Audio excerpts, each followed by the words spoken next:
Good day sa inyo. Share ko lang tong estimator ko. Sana makatulong. Itong estimate ko kasi medyo pasok sa medyo accurate.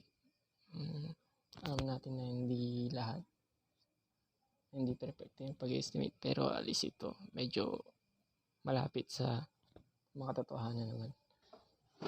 So umpisa natin. So may footing tayo dito, yung mga dimension na 1 by 1 meters.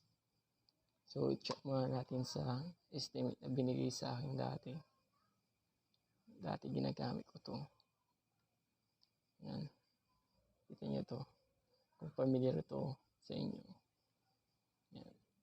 So meron tayong, lagyan natin yung data. So meron tayong 1 by 1 meters na footing dimension. Tsaka bars along L and width is 7 pieces. So check natin. So meron tayong 1, 2, 3, 4, 5, 6, 7. So 7 din sa along sa parallel sa vertical. So balik tayo. So may 7, tsaka isang set lang naman yun. Tsaka 0.05 yung concrete cover niya. So meron tayong result. So ang number of reinforced bar use is 2.33. Yan, 2.33. So tama naman, 1 by 1, 7, 7, 1, 2.33. So check lang natin. Tingnan ko ng tama. Medyo accurate. So itong 1 by 1 meter. So ito yung vertical muna. So ito is, check natin, DL. Ang dimension itong kulay pink is 1 meter. So gawa tayo ng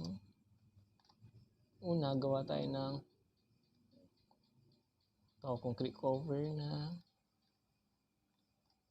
0.05. Ganon din sa kabila. Ito 0.05.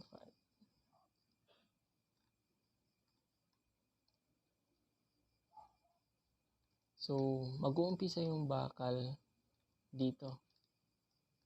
Ito, mula dito sa concrete cover, dyan magsisimula yung bakal. Magtatapos, ganoon din sa kabila. Tapos meron tayong hook length dito. Ito yung hook length natin na nagme-measure. Sabihin natin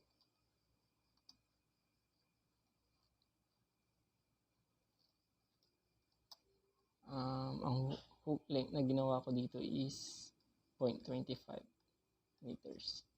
So ganoon din sa kabila, may hook length tayo na 0.25. So para makuha natin yung buong total cut length o yung buong putol na kailangan para sa footing is itong hook length ay diretso lang naman natin para makuha natin yung ano. So ito plus ito, dalawang hook, total length niya is 1.4. So ito yung cut length kailangan natin. So punta tayo sa estimator na ginawa ko. Ayun. So meron tayong along along vertical muna tayo. Ito. Along vertical. So meron tayong 1 meter length. So meron tayong 1 meter length at 7 piraso yung bakal. Yan. Kasi ito makasali na yung mga beams. Dami. So umpisa natin sa footing. So may 1 meter length tayo, tapos 7 pirasong bakal. So ang cut length natin is 1.4.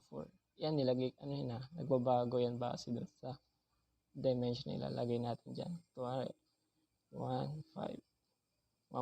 meters. Nagbabago yung cut length natin. So balik muna tayo sa 1 meter. 1 meter. So ang i-fill out lang natin is ito, tsaka ito. Tapos dito, bahala ng calculate. So, meron tayong cut length na 1/4. So, ilang 1/4 ba yung kailangan? Ilan yung 1/4? 1.4 meters sa magagawa sa 6 meters. So, yung 6 meters, ang kaya niyang gawing, ang kaya niyang pirasong 1/4 is 4 na piraso. Kung gagawin natin yan, so 4 times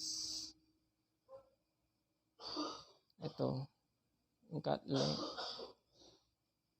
is 5, 6. So, meron tayong waste na 0.4 meters.